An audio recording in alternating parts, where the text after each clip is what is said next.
Hello, and welcome to this zTPFGI demonstration. This is the second in a series of demonstrations of zTPFGI's transaction recording and examination facility for the zTPF operating system, or zTREX. In this demo, we'll take a look at the zTREX layout. You can find out how to record a transaction in zTPFGI by watching the first demo entitled zTREX Transaction Recording. And in the third demo, zTREX Transaction Examination, we'll take a closer look at the zTREX data display area. At the moment, nothing is showing except the ribbon menu. We can open the File Groups window by clicking the View File Groups button in the ribbon menu. This window can be easily closed by clicking the X in the top right corner and reopened via the View File Groups button. Alternatively, we can unpin it, then simply mouse over it to access it. Let's keep it pinned in place for now. The File Groups window lists the data collection files. We can sort this list by clicking on the relevant column headers. To the right of the File Groups window is the analysis area, which is currently empty. We can choose which transactions that we want to analyze and add them to the analysis area. We can add transactions by double-clicking them, by selecting the required transactions, right-clicking them and selecting Add Transaction from the pop-up menu, or by clicking the Add button in the ribbon menu. We can just as easily remove transactions from the analysis area by selecting them and selecting Remove Transaction from the pop-up menu, or by clicking the Remove button. Note that this does not delete the data collection file, but just removes it from the analysis area.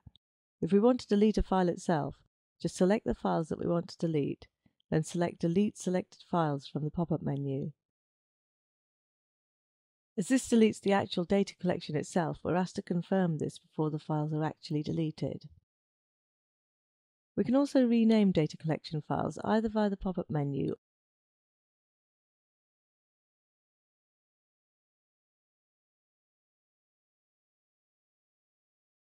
or by selecting the relevant file, then clicking it again and entering the new file name. Let's add a few transactions to the analysis area so that we can take a look at how to navigate transactions that we want to analyze. The analysis area consists of a list of transactions that have been added to view, and the data display area. As you can see, we can multi-select transactions to compare them at a high level. We can arrange how we want to view the transactions. This is a single arrangement. It shows all the transactions in a single set of comparison tables and charts.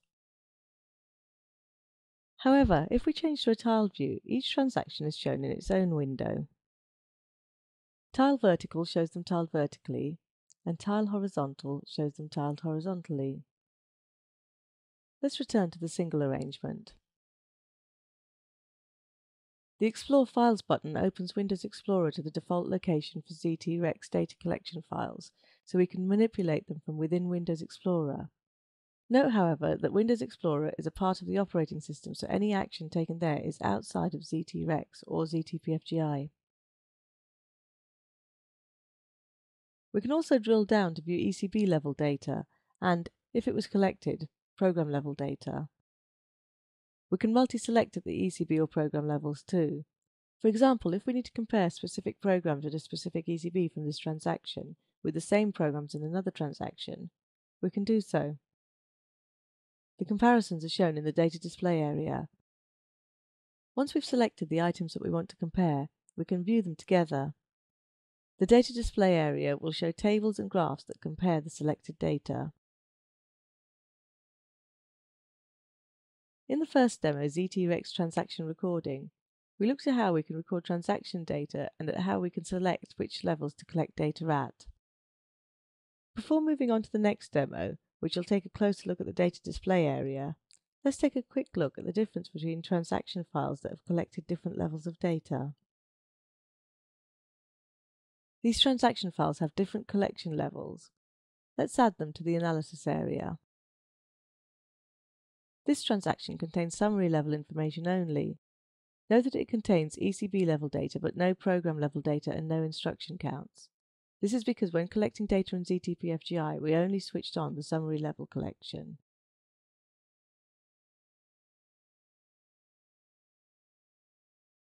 This transaction is similar but includes instruction counts.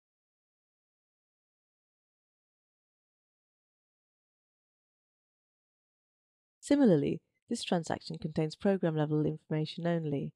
Note that it doesn't contain any summary-level data at the transaction or ECB levels. This is because when collecting data in zTPFGI, we only switched on the program-level collection.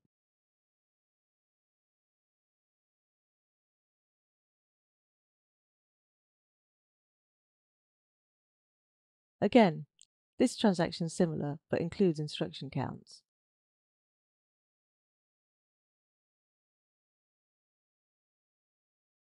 The recording of this transaction includes both summary and program-level data, but no instruction counts.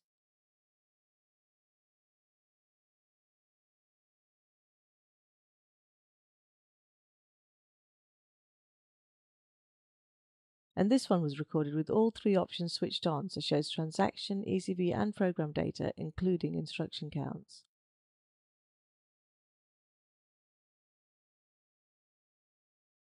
And finally, this transaction is an example of a collection of instruction counts only. Notice that only instruction counts at the transaction and ECB levels were recorded. In the next demo, entitled zTREX Transaction Examination, we'll take a look at the zTREX data display area. If you need to find out how to record transaction data in zTPFGI, then please watch the first demo in this series entitled zTREX Transaction Recording.